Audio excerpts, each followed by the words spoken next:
Dennis Skinner. Doesn't the Chancellor realise that it's been 3 years of continuous failure? Mr. Dennis Skinner. People think he's not fit to deliver the next budget. Why does he get out? Dennis Skinner. It's nothing but hypocrisy.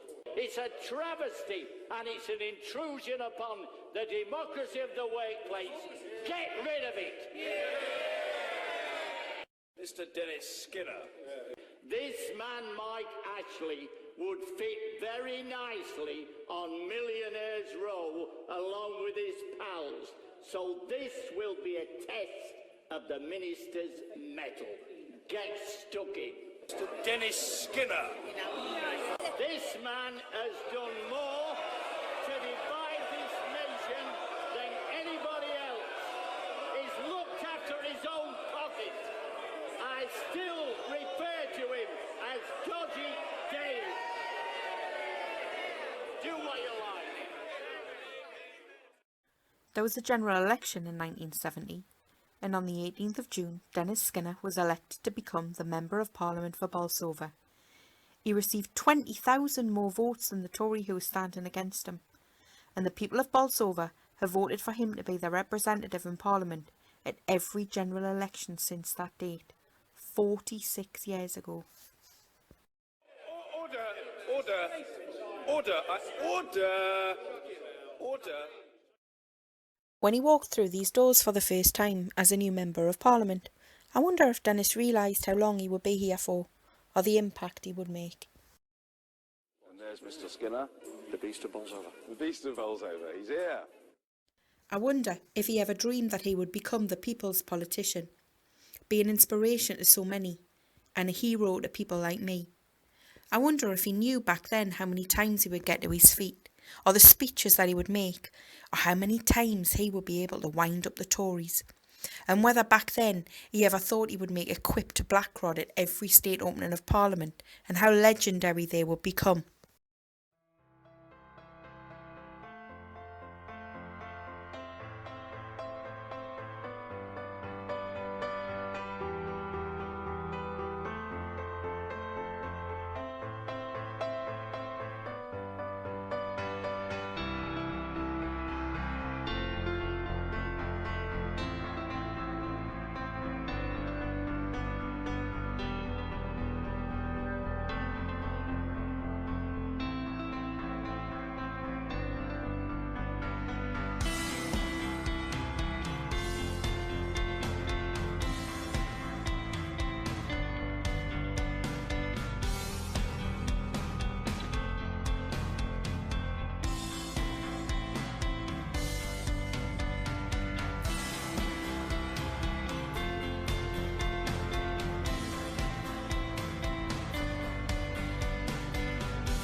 In this film, I decided to only use clips of Dennis from when I put the last film together.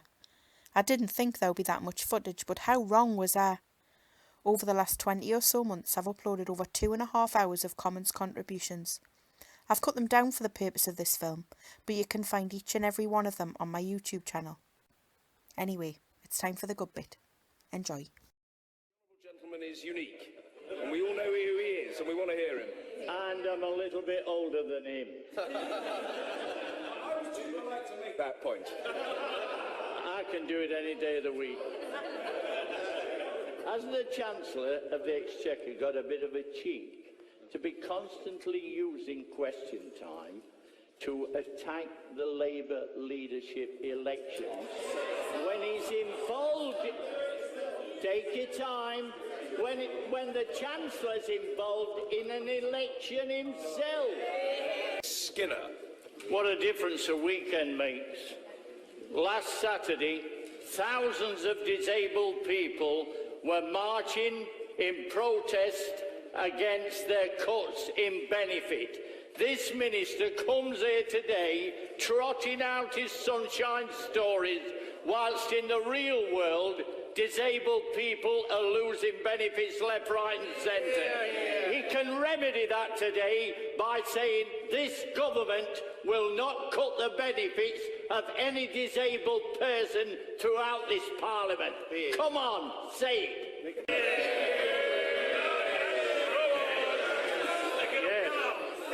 Well, if the Prime Minister won't apologise about the A&E closures, maybe he'll have a go at the following subjects. Why is it that we've got a record number of people queuing up for food banks? Will he apologise to them? Will he apologise to those that are on payday loans, struggling to pay them back? Will he apologise to those on zero-hour contracts, another record number? The truth is, this Prime Minister has got a longer record than his mate, Andy Coulson. Mr. Dennis Skinner. Well, I really get to my feet because you could have advised the Leader of the House as well as me that it's not chutzpah, it's chutzpah. Dennis Skinner. For a man who seemingly is never away from Europe, why is it that he's never took the opportunity when he's been there to put in a claim for state aid to save British miners' jobs? He's the man who, during the election campaign, masqueraded as the workers' champion, and he hasn't got the guts to help those miners. He took £700 million out of the mine workers' pension scheme, and he's not given a penny back. No wonder they call him Doggy Dale, the man that went to Eton, educated beyond his intelligence. Dennis Skinner. What is the Conservative government, as opposed to the coalition government's policy on carbon capture? There are 3 deep mine pits left in Britain, and they are going to close within the next 12 months if something isn't done on this front. Now, the Conservatives always say they're different from the coalition government. I want to test this new Secretary of State for Energy. Will she save those 3 pits? The last government took £700 million out of the miners' pension fund. Let's give some of it back. Apply for state aid, save the 3 pits in question, and save a lot of jobs. Somebody that spends quite a bit of time going to hospitals, and I've done over the course of the past 16 years, I've got to learn a little bit about it. And I would suspect that some of the people, like the doctors, who he wants them to collaborate with him, just might have reflected. Why is it that this Tory government is more concerned about getting agency nurses in and agency doctors in than actually giving those nurses a decent pay increase? Hasn't it crossed his mind that to tell nurses they're only worth 1% more is going to finish up with more agency nurses as a result. And the truth is that those doctors see this happening every day. The main reason is you tried to reform the National Health Service, privatise it the last 5 years. The doctors and the nurses don't trust you. It's time you got out. And I sing to the early dementia classes now in Bolsover, and I'll tell you it's very important, because in their lives it's a very grey and lousy area, but if you can get them to sing, it's better than nothing at all, right? And so the song was about, as I say, a man. He stood in a beautiful mansion, surrounded by riches untold. He gazed at that beautiful picture that hung in a frame of gold. 'Twas a picture of the lady, so beautiful, young and fair.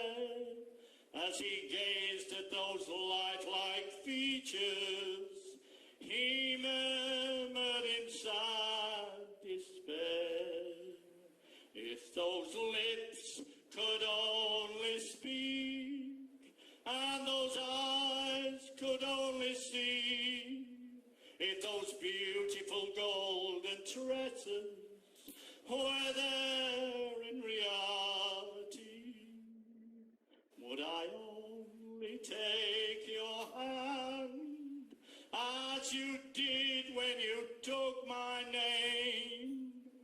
But it's only a beautiful picture in a beautiful golden frame. If this bill was to be supported by the workers generally, we would have found already that there would have been some trade unions that had given it support. This bill is opposed by all those unions affiliated to the labour movement. It's opposed by all those that are not affiliated to the labour movement. And even the Royal College of Nursing has said no to this bill. It's a travesty and it's an intrusion upon the democracy of the workplace. Get rid of it! Is the Minister aware that here we are on October the 13th, about 3 months since the general election, and we're now beginning to witness the true face of Toryism in practice? We heard for several weeks the story of looking after the working man. We heard the stories of the living wage.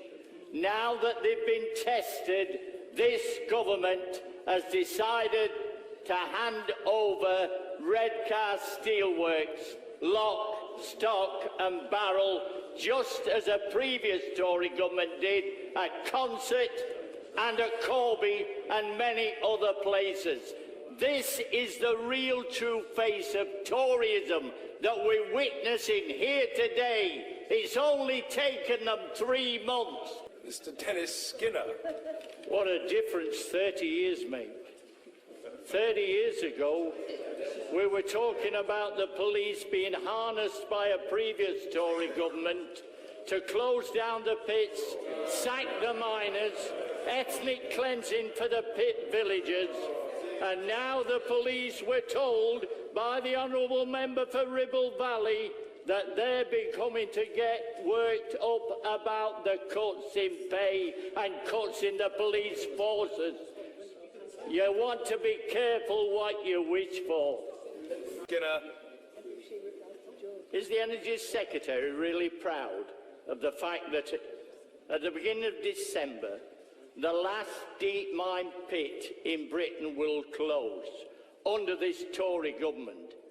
Does she really believe that it makes a lot of sense to import 40 million tonnes of coal a year from countries that we don't even trust, whilst at the same time getting rid of thousands of miners' jobs and other people who have jobs in the area. It's a scandal. Dennis Skinner. Like many Prime Ministers before him, he's already talking about a decision that he's going to put before the House to wage war in Syria. Has he got an exit strategy? Nobody else has ever had one. Does he regard Turkey as a reliable ally in the battle against ISIL, when you consider that not only today they've shot down a Russian jet who are also trying to fight ISIL, they're buying oil from ISIL in order to prop them up, they're bombing the Kurds who are also fighting ISIL. This Syrian engagement is an almighty mess. Mr. Dennis Skinner. Isn't it essential in any prelude to a war to be sure of your allies and to be sure of the objectives? Isn't it a fact that Turkey has been buying oil from ISIL? They used Turkish trucks to store it. They've been bombing the Kurds, and the Kurds are fighting ISIL. They shot down a Russian jet, even though Russia is wanting to fight ISIL.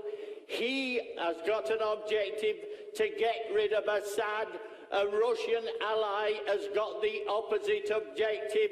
What a crazy war. Enemies to the right of us, enemies to the left of it. Keep out. Dennis Skinner. I listen to Tory MPs and ministers talking constantly about localism.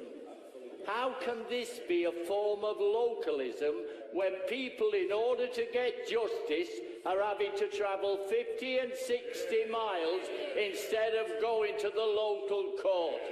It's nothing but hypocrisy. Mr. Dennis Skinner.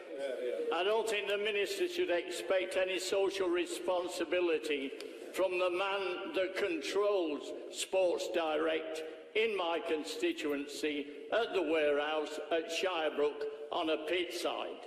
That man has not made £6 billion because he's a considerate employer. He's a monster of a man that doesn't even reply to MPs' letters. I've sent him many.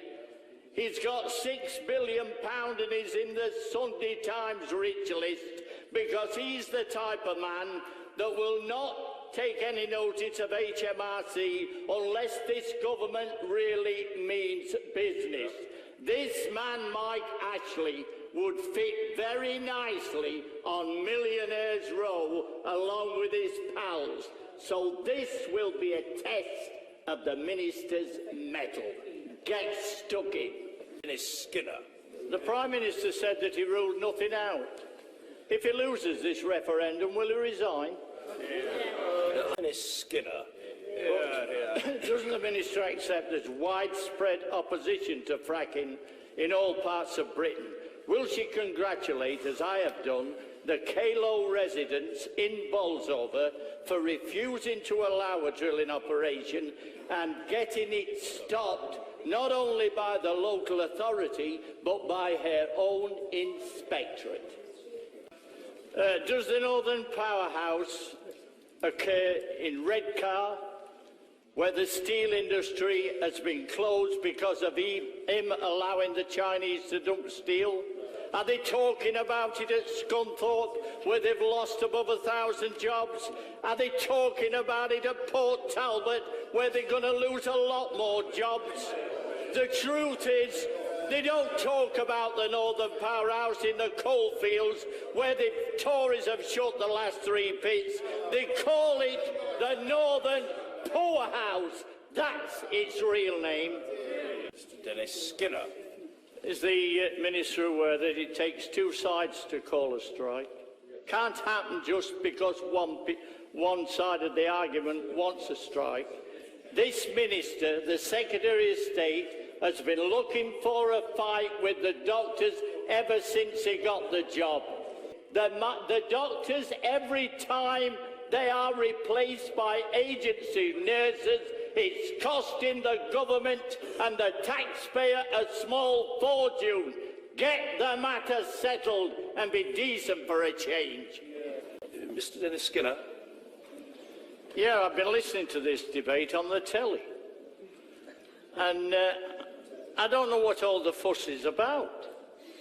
Because many, many times, I suppose I've been on nearly every picket line that exists. I've been on one today with the hospital doctors. And there was a tremendous turnout and all the rest of it. But I remember being on one when the second 11 of the Gang of Four took over TVAM.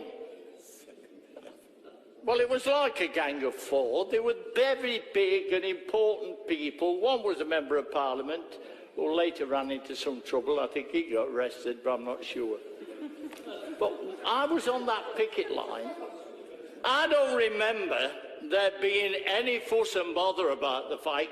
The policeman came up and he decided he was going to arrest me. And he put me inside. I think it was somewhere near Islington, on the TVAM picket line. And then after 3 hours, and I'm thinking I'm going to miss Prime Minister's question time, a man came in with all these pips on his shoulder, and he says, "Is there anything I can do for you, sir?" I said, "Yes." I said, "I'm trying to get out to get to Prime Minister's question time." I says, "I'm also struggling with 13 across in the Guardian crossway." I says, "But as a reader of The Sun, you probably don't understand what I'm talking about." So he kept me in another 2 hours. I did miss Prime Minister's question time. Fortunately, there had been a cameraman on the picket line with his own camera, and he managed to prove, in all the further and better particulars, that I'd not done anything at all. I hadn't hit this policeman, I hadn't been anywhere near him, and the net result was that when they showed the film, the police had to withdraw the charge.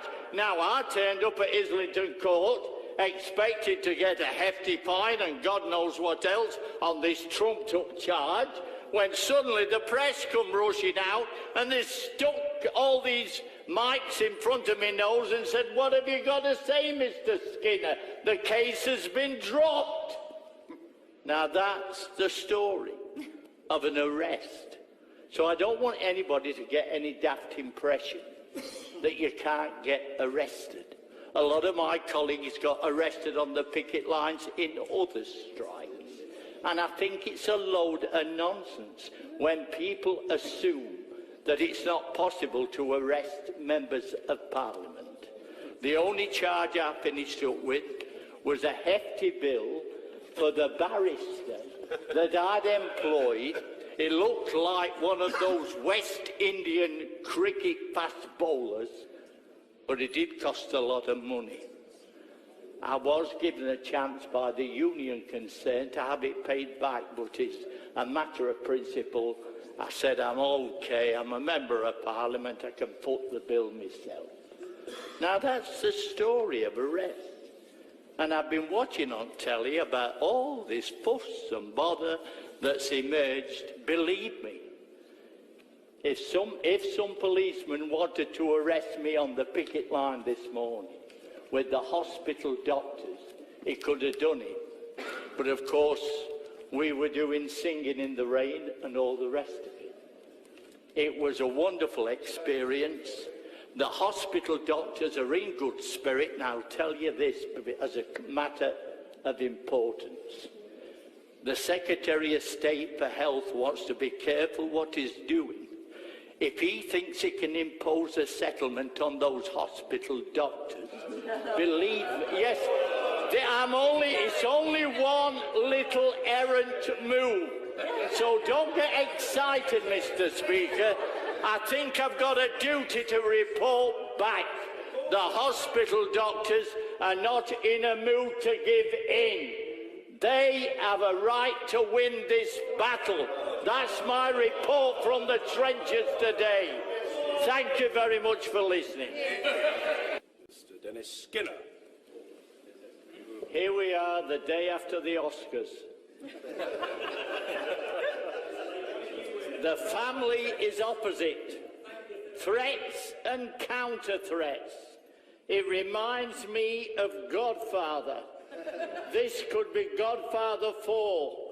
Will there be a horse's head in the bed, or will it be another animal?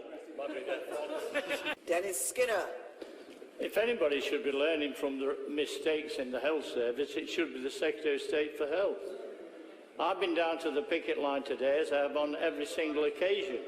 I can tell him that it's hardening. There are more people on that picket line today down at St Thomas's than I've seen in all the months since this strike began. I'm a bit of an expert on picket lines. I know what it's like.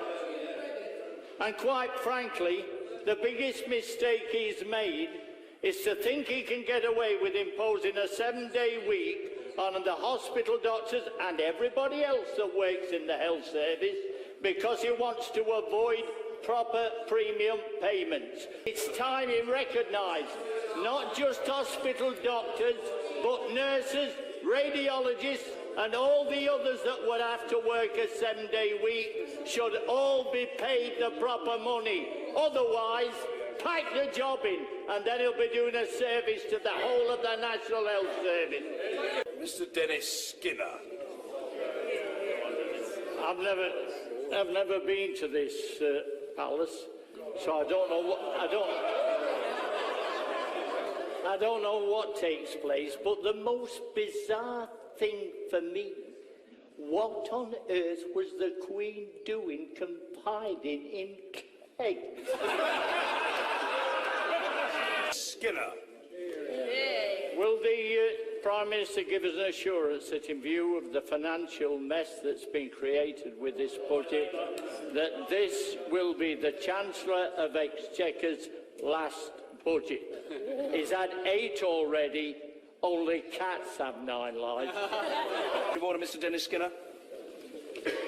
This could be a long, drawn-out process based upon what Mike Ashley has been doing and saying over the years. He operates zero-hour contracts for many thousands of people. There are very few full-time people. He believes as a billionaire that he can do as he likes. I just put it on the record for you, Mr. Speaker. You'd better act very firmly with the person concerned. There used to be a woman in the House working for the Sergeant-at-Arms called Mary Frampton. We'll need one to deal with him. Dennis Skinner. Is the Minister aware? The Minister, incidentally, was also on a premium pay. And he'd be on strike if the other ministers were getting more than him. Does he realise as well that this government's not in a very strong position just about now? It's had to retreat on its budget. And I'm asking him now to understand that in this world where nearly everybody that's in a trade union get premium payments on Saturday, the same should apply to those in hospital by the same amount, and then pay the nurses and all the rest of them an equivalent amount. That's his problem. Get weaving. Is the Minister admitting today, as it apparently seems to be, that this government is more concerned about bringing in cheap coal from Colombia because it's cheap, even though it's produced by child slave labour? She's got a chance to amend it. It's almost like going back several decades when we were fighting for the pits. And it's another Tory government dismantling British industry. We nationalised steel many, many years ago. The Tories denationalised it. We warned then that the industry would be lost. Most of it has gone. The few remain. But I wouldn't trust this Tory government as far as I could throw them. Mr. Dennis Skinner. Does the Prime Minister recall that at the time after he became Prime Minister under the coalition, and at the time when he was dividing the nation between strivers and scroungers, I asked him a very important question about the windfall he received when he wrote off the mortgage of the premises in Notting Hill, and I said to him he didn't write off the mortgage of the one the taxpayers were helping to pay for at Oxford. I didn't receive a proper answer then. Maybe Dodgy Dave will answer it now. And by the way,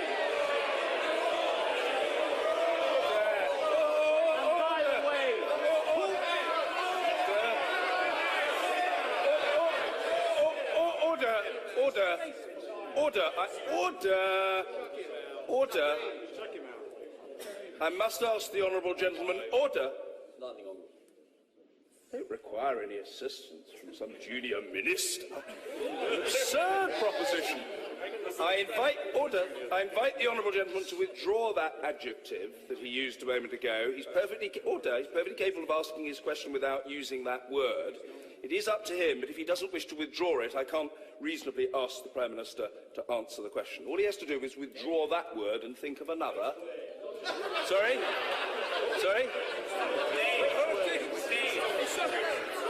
I think he knows the word beginning with D and ending in Y that he inappropriately used. Davy. Withdraw. I know what you're saying. Very simple. Withdraw. This man has done more to divide this nation than anybody else. He's looked after his own pocket. I still refer to him as Dodgy Dave.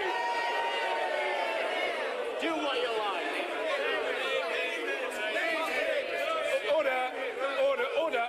Order. I'm sorry. I must ask the honourable gentleman to withdraw the word. Very well.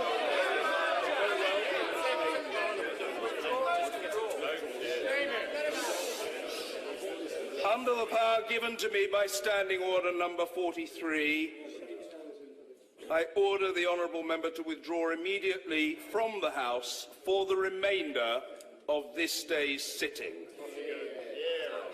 He's used to this.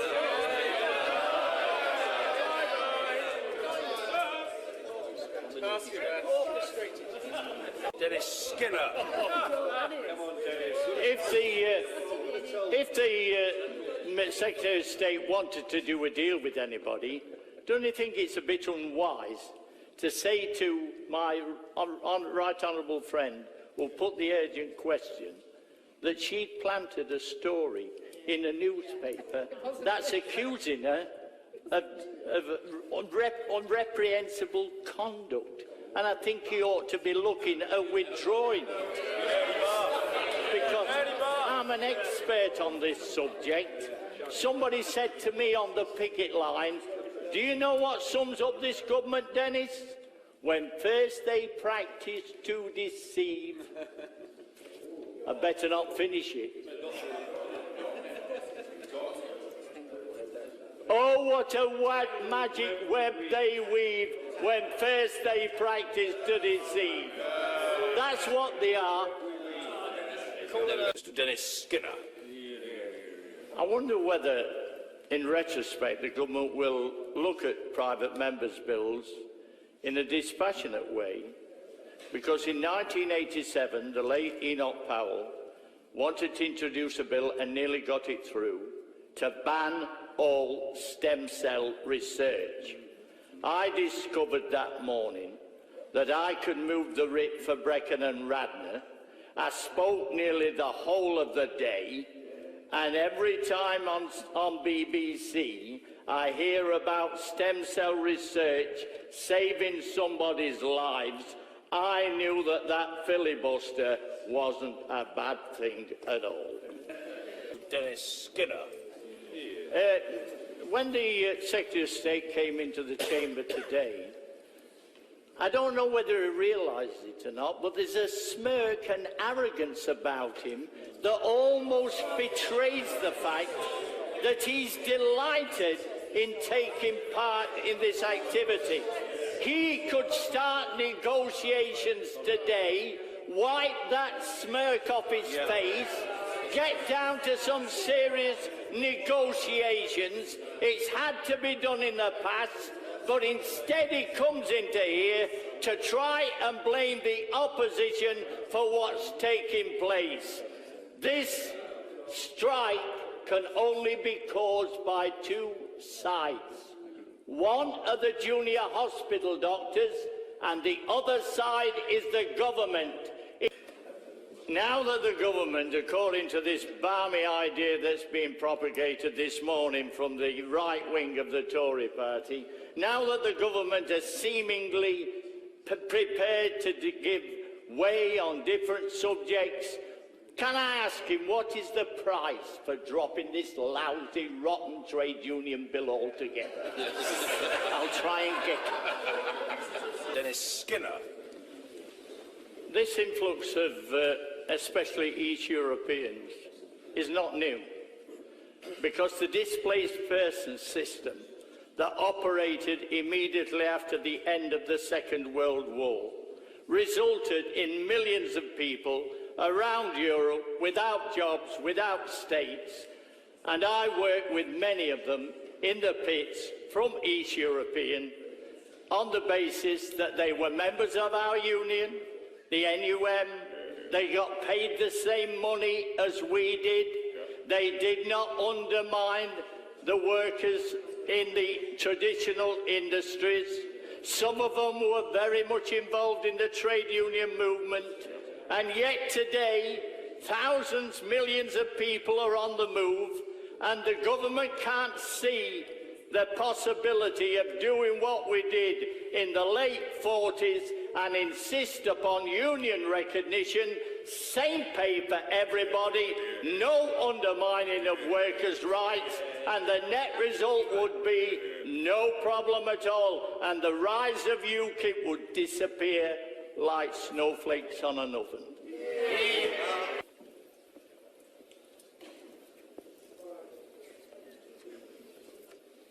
Mr. Speaker, the Queen commands this Honourable House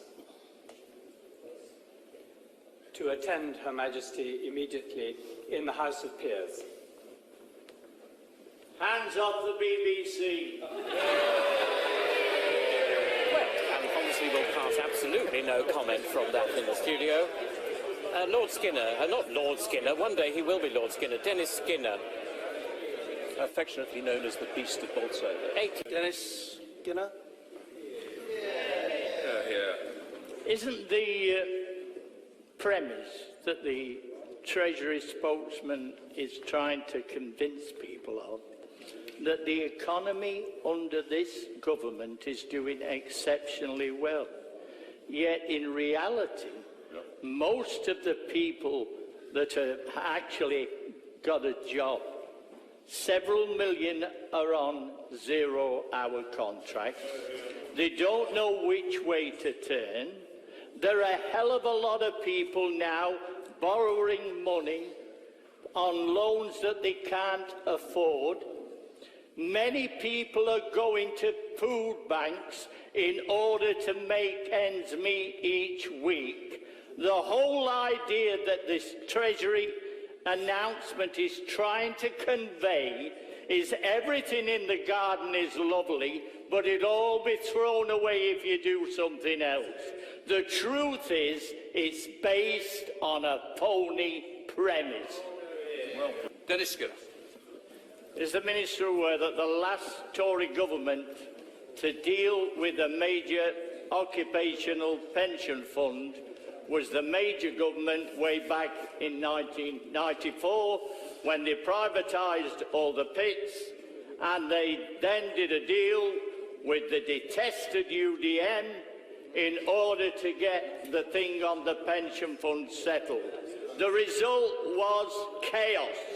The net result was even worse after that, because it meant that the government was able to get its hands on billions of pounds from the miners' pension fund, and then at the end, when me and my honourable friend were calling for a little bit of state aid to save the last remaining pits, this lousy, rotten Tory government wouldn't find a penny.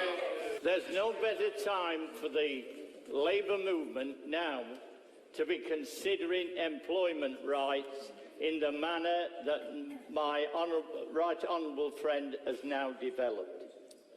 There is a pit site at Shirebrook that is now owned by Mike Ashley, where he employs only 200 full-time employees and 3,000 people, mainly East Europeans, who are on zero-hour contracts, and where a lady went to the toilet to give birth to a child on New Year's Day. This is horrific. There's no better time for us to say that at that pit site, where after the war East Europeans got the same money as me working down the coal mine, they were members of the NUM. We have to get rid of this idea that people can be brought here on zero-hour contracts. Let's state loud and clear today here that we're going to get rid of this Mike Ashley.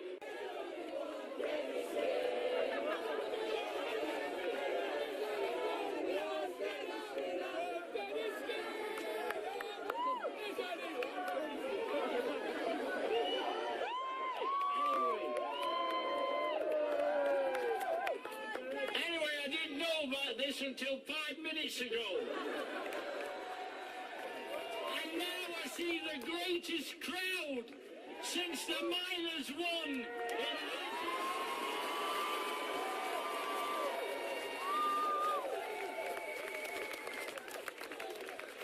Dodgy Dave has just left the common.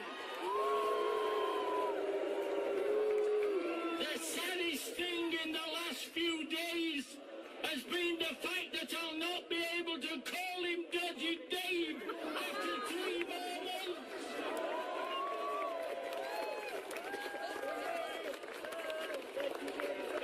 I'll not be able to tell him that people that live in pigsties shouldn't throw stones.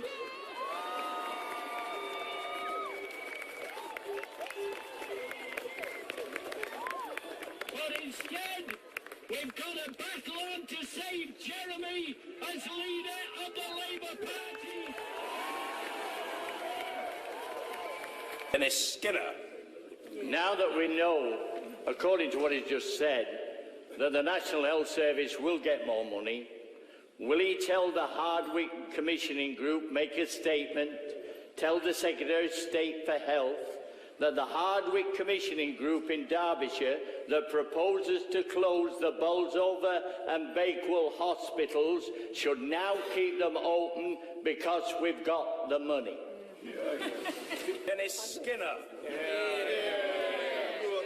Is the Prime Minister aware that 2 miles north of Shirebrook, already mentioned today, is a town called Bolsover, and they heard at the same time they were seeing the notices on the bus saying £350 million for the NHS.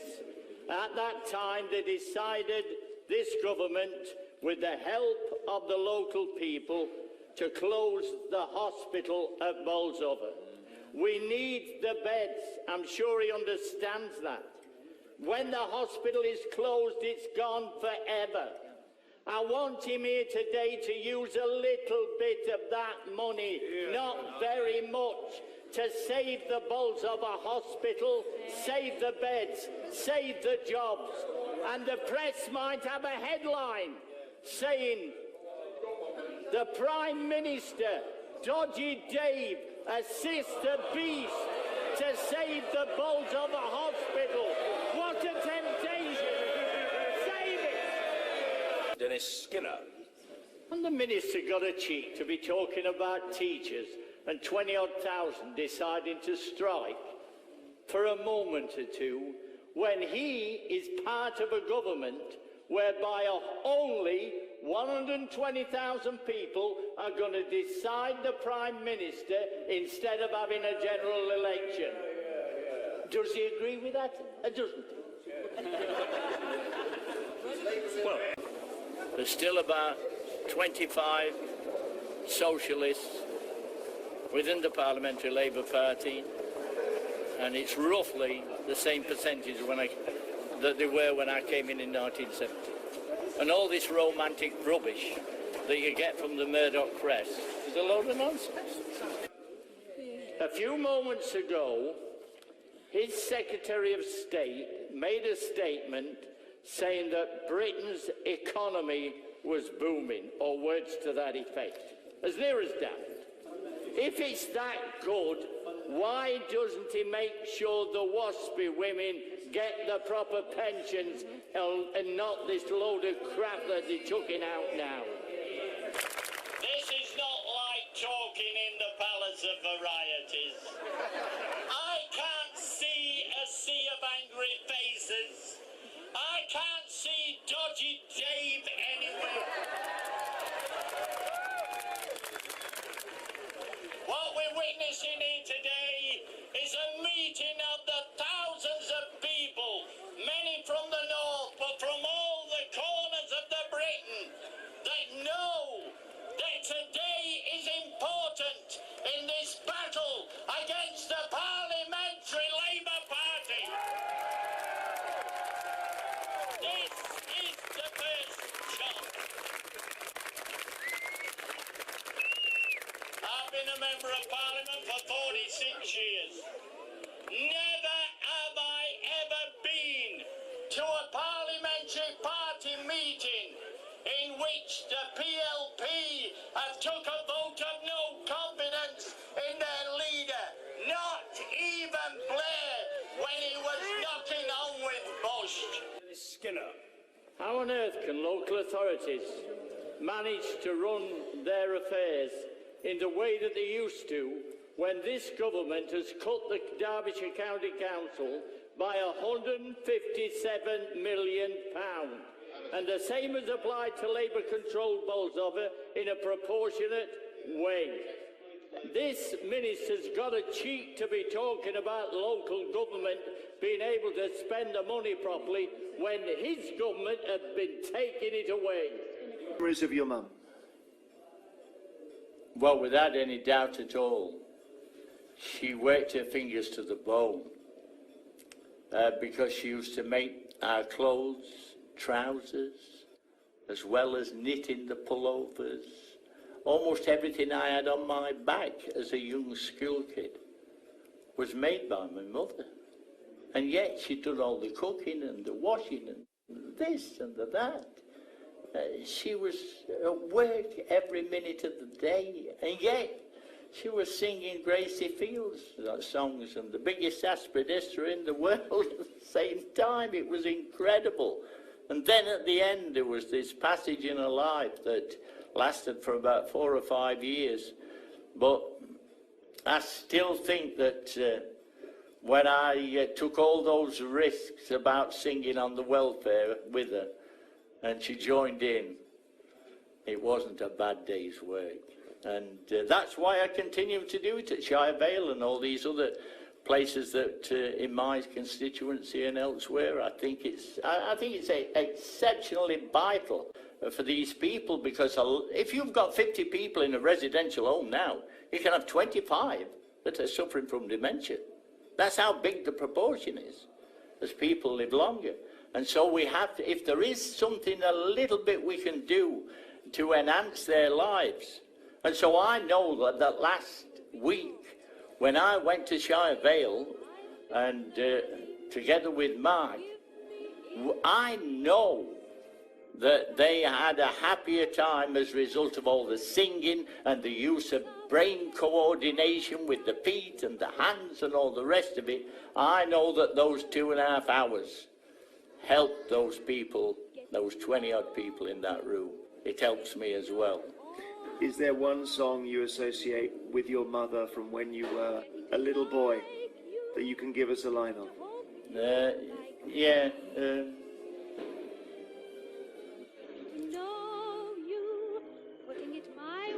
Well, we used to, when she saw The King and I did a song at Shy Vale the other day, and that's from The King and I. It was sung by Deborah Kerr or somebody on her behalf, but my mother used to sing it so well. Getting to know you, getting to know all about you, getting to like you, getting to hope you like me, getting to know you, putting it my way, but nicely. You are precisely my cup of tea. Getting to know you, getting to feel free and easy when I'm with you, getting to know what to say. Haven't you noticed? Suddenly I'm bright and breezy because of all the beautiful and new things I'm learning about you day by day. Skinner. One of the things that occurred in the Hillsborough inquiry was the ability of my honourable friend and other people to expose the fact that the police were writing similar things about similar incidents. And in the South Yorkshire Police, as has already been explained, they did exactly the same at Orgreave. I went there and I saw it for myself, and it was one-way traffic by the police, and then the same statements over and over again written for each of these different minors. So I hope she's not going to be hanging about very long with this. There was an overt promise made that arising out of Hillsborough, the last Home Secretary linked the Orgreave case as well. Let's have some truth and justice for Orgreave. Yeah. Even in Parliament, Jeremy has only got half the number of people possible to man the posts on the front bench. You've heard Richard Bergen, he's got 2 jobs.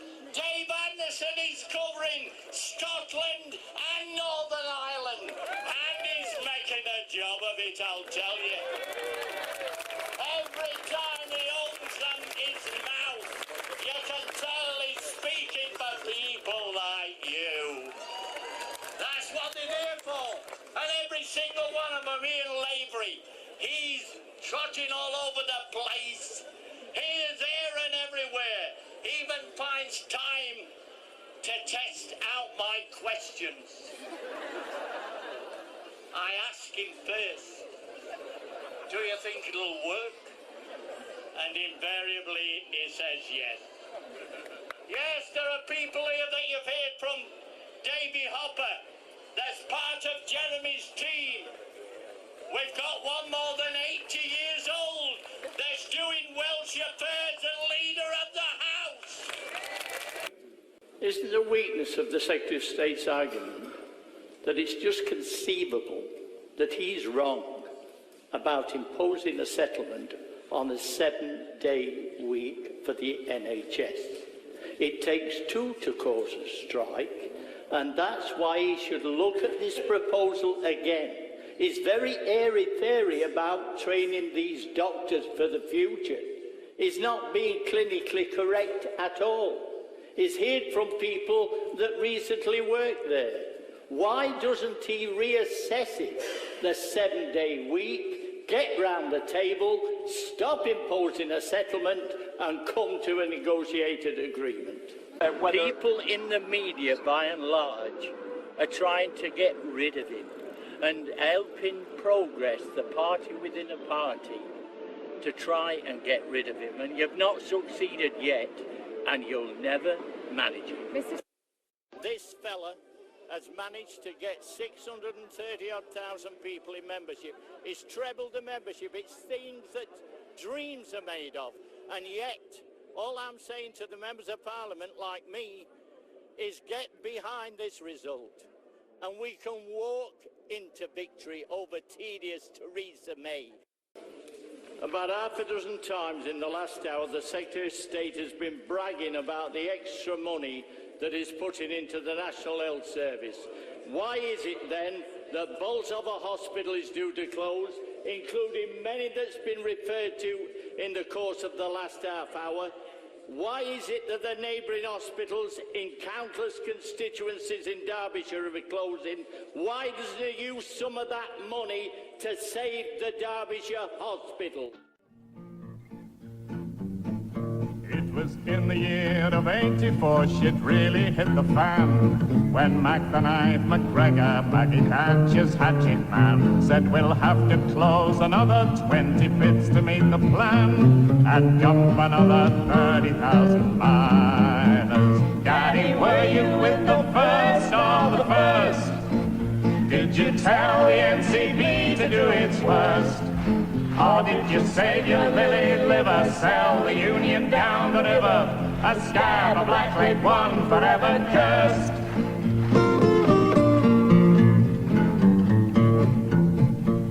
When Arthur Scargill heard the news, he cried, this Yankee slob is a gift from Cowboy Reagan and is here to steal our jobs. Do an axe job on the Union for the crummy Thatcher mob, but we'll show 'em what it means to be a miner.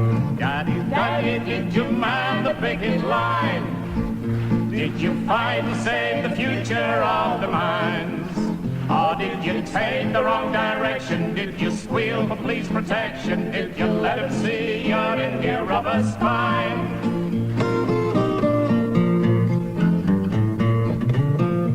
When the Yorkshire lads came out on strike, they cried, it's evident the only way to stop McGregor and the government is to bring the lads out everywhere, from Scotland down to Kent, and we'll show them what it means to be a miner.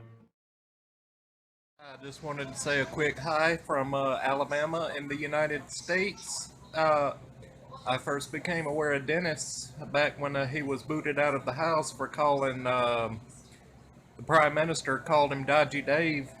That was all over the media here in the States. I just thought that was a great moment. Pretty hilarious in my opinion. But I did a little research and I've been following Dennis and British politics in general since then. I just wanted to say you all are lucky to have a politician like him. I wish there were more like it in the world. I've had two heroes in my life. This one here, me dad, and you, Dennis. And you are his hero too. And if he was still here today, me dad would be joined with all of us making a video message for you, and together we'll be saying, thank you, Dennis.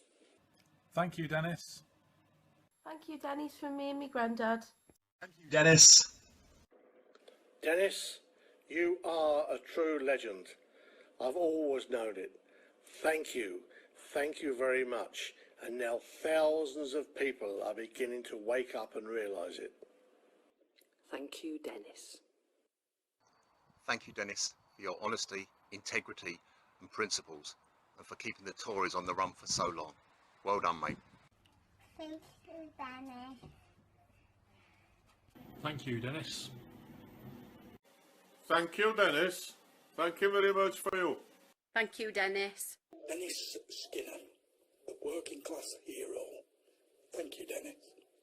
Hello, I'm Justin Knight from Torquay. I'm a Labour Party member, and I'd just like to say thank you very much, Dennis Skinner. You're a legend. Thank you, Dennis, for being the person that you are, and also for singing with me. It was a lovely memory. Thank you, Dennis. Hi, Dennis. Just a quick video to say thanks for absolutely everything you do in Parliament. Just wish we had another 240 of you. Things would be different then. Coming from a mining background myself, fully understand, almost feel like a kindred spirit with you. Everything you say just resonates with me. Why don't you read a book called The Valley? It's about mining community in the Dearne Valley in Yorkshire. I think you'd love it. Thank you, Dennis. Thank you, Dennis. Dennis, it gives me so much pleasure to be able to thank you for all that you've done throughout my adult life in speaking up for me and for people like me. Cheers, mate. Thanks, Dennis. Dennis Skinner, a true working class hero, a real legend in my lifetime. Thank you, Dennis. Thank you, Dennis. Thank you, Dennis. Thank you, Dennis. Thank you, Dennis. All the best.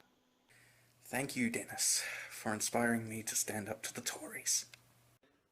Thanks, Dennis. Dennis Skinner is a legend, and everyone should agree. He has given us so much for the Labour Party that I'm speechless. Thank you, Dennis. Thank you, Dennis. Thanks, Dennis. Just for being you. Right, going great places, standing up for little people like me who aren't well and can't speak for themselves. You're an ace, mate. Cheers. Good luck. Thank you, Dennis. Thanks, Dennis. Dennis, the absolute legend. Thank you so very much for all these years fighting the good fight and standing up for those of us who have no voice. You'll always be looked up to. We all admire you. I certainly do. Thank you so very much. Thank you, Dennis Skinner. You are a legend. Thank you. There's me book, Dennis Skinner, signed by the man himself. Dodgy Dave is going. Thank you, Dennis. You're a top man. And finally, one great big thank you from me to all of you for helping me make Dennis Skinner my hero, Part 4. Thank you. Getting to know you, getting to know all about you, getting to like you, getting to hope you like me, getting to know you, putting it my way, but nicely. You are precisely my cup of tea. Getting to know you, getting to feel free and easy when I'm with you. Getting to know what to say. Haven't you noticed? Suddenly I'm bright and breezy because of all the beautiful and new things I'm learning about you day